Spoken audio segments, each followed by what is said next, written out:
La Semaine de la Solidarité Internationale est un événement national qui existe depuis 18 ans. Chaque année en novembre, plus de 7000 actions en France sont menées dans différentes régions et notamment en Nord-Pas-de-Calais. Elle est la deuxième région plus dynamique de France avec près de 300 acteurs d'une grande diversité sur le territoire qui travaillent collectivement. C'est un événement fort, grand public et de proximité ayant pour but de dépasser nos idées reçues, d'échanger et de s'interroger sur ce que nous pouvons faire pour rendre ce monde plus solidaire. Peut-être à travers nos actes quotidiens les plus simples ou les plus engagés. Il rassemble plus de 600 acteurs de tout genre, 500 000 participants et 14 000 bénévoles.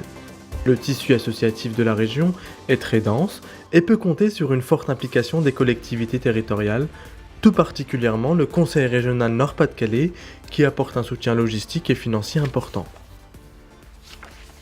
Le dynamisme de la région Nord-Pas-de-Calais en matière de solidarité internationale s'appuie essentiellement sur un formidable tissu d'associations, qu'il s'agisse des associations de solidarité ou d'associations culturelles, associations sportives, différentes associations qui à l'occasion de la semaine se mobilisent. Et ça veut dire que c'est pas simplement des gens qui sont engagés dans la solidarité internationale, qui se sentent concernés par ces problématiques, mais l'ensemble des citoyens de la région. On s'y implique en soutenant financièrement les projets qui nous sont soumis pour cette semaine de la solidarité internationale. Nous essayons d'inciter à ce qu'il y ait des projets partout dans la région. Et la deuxième manière dont nous essayons effectivement de faire en sorte que cette semaine de la solidarité internationale soit une réussite, c'est de faire en sorte qu'elle touche un public éloigné de ces enjeux. Pour illustrer cette diversité d'acteurs et ce foisonnement d'initiatives, rendons-nous au village des solidarités de la ville de Dunkerque, dont la particularité est de faire croiser les acteurs de l'économie sociale et solidaire et ceux de la solidarité internationale. Le village situé au cœur de la ville compte 35 chalets à l'intérieur desquels chaque acteur expose ses projets et reçoit le public dans une ambiance conviviale et chaleureuse. Cet événement phare a l'ambition de rassembler les Dunkerquois autour des valeurs de partage et de fraternité. Il a été organisé par la municipalité de Dunkerque et l'association Entreprendre Ensemble. L'idée pour nous, c'est surtout de mettre en place des animations de façon à ce que les gens aient envie de regarder, d'entendre et de s'arrêter surtout pour pouvoir discuter et rencontrer les gens. Le thème, c'est de dire la solidarité ici et là-bas, puisque ici, il y a des gens qui mettent en place des services pour la population locale. Et au niveau de la solidarité internationale, on travaille à des projets pour aider au développement dans les pays d'Afrique, par exemple. Participant à la même marche du monde, les collectivités territoriales s'engagent à soutenir ces initiatives. Ce que nous faisons ici a des effets au niveau global. Et à l'inverse, ce qui se fait ailleurs a aussi des effets chez nous. Et nous voulons, en quelque sorte, le partager avec les Dunkerquois, expliquer en quoi le monde qui nous entoure, dans lequel nous vivons, est interdépendant. C'est un moment de partage, c'est un moment d'échange. C'est aussi surtout l'occasion pour les associations qui développent des projets au bénéfice des populations ici, à Dunkerque, mais également très loin, ailleurs dans le monde, de montrer ce qu'elles savent faire, de faire valoir leur expertise, leur connaissance, des outils qu'ils manipulent les uns et les autres. Chaque prototype d'objet correspond à une coopérative. Le monde peut alors compter sur un tissu associatif très dense, composé de bénévoles actifs, animés par des idées humanistes. Chacune des structures du village présente alors leurs activités et explique les raisons de leurs engagements. Le but étant comment trouver un lien de mobilisation et de dynamisation entre nos populations vivant ici sur le territoire et les populations étant sur leur territoire d'origine. On a besoin d'être sur l'extérieur. Et on a besoin d'aller à la rencontre des uns et des autres.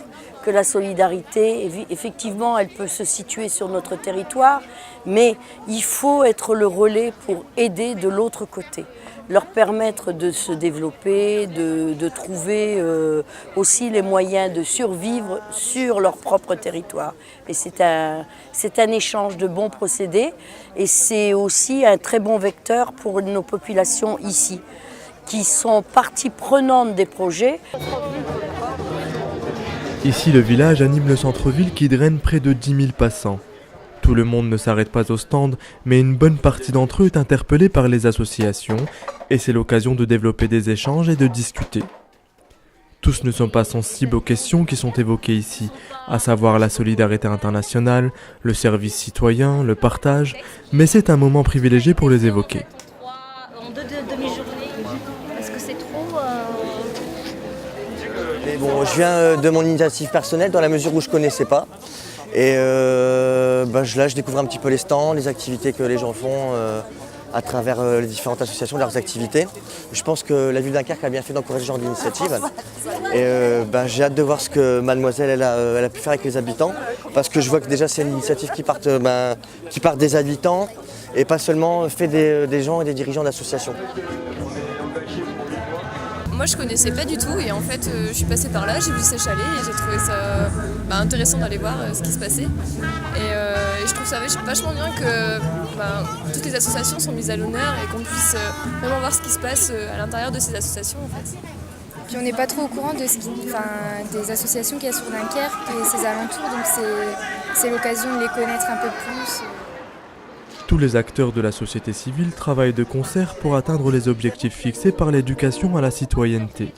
Notamment les instituteurs s'attachent à faire réfléchir les enfants sur la question. Éducatif, pourquoi pas maintenant. 3 après-midi et une matinée à l'école, donc pour travailler sur la représentation de la maison, sur les différentes maisons à travers le monde. Et après, on en est arrivé à faire donc les maisons rêvées à partir de tout ce qu'on avait vu dans la semaine.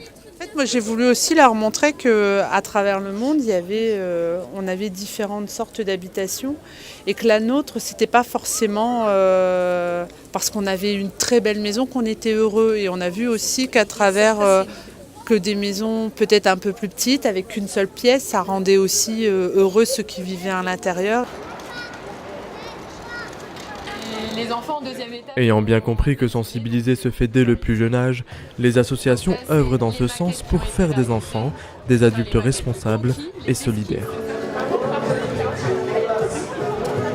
Les enfants ont travaillé un projet de maquette avec l'aide de Lamia Chakroun qui est architecte et donc du coup ils ont visionné des photos et travaillé des maquettes d'habitat du monde pour à la fin construire une maquette d'habitat solidaire qui regroupait selon eux les meilleures idées des habitats du monde. Mais l'objectif c'était un petit peu de travailler l'ouverture d'esprit, découvrir d'autres cultures et leur permettre aussi d'en discuter. Et on a su par la suite qu'ils en avaient discuté aussi avec les parents. Certaines structures régionales comme Liane Coopération, ici représentée par Olivia, ont pour rôle de coordonner ces actions de sensibilisation sur le territoire tout au long de l'année et particulièrement lors de la semaine de la solidarité internationale. Le but, stimuler l'interaction entre les différents acteurs.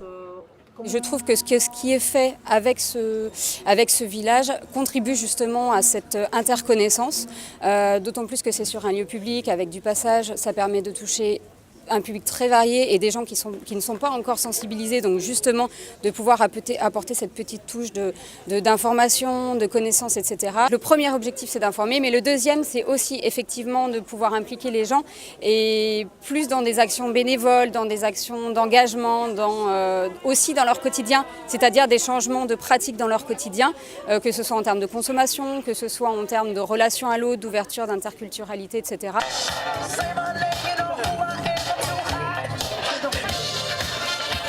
Écoles, associations, collectivités, près de 300 acteurs qui agissent dans le domaine en Nord-Pas-de-Calais. Ce village montre que ces derniers créent une dynamique pour travailler collectivement et décloisonnent la solidarité internationale. Au son de la musique, les cœurs se rapprochent pour converger vers un même idéal, celui d'un monde plus juste et égalitaire.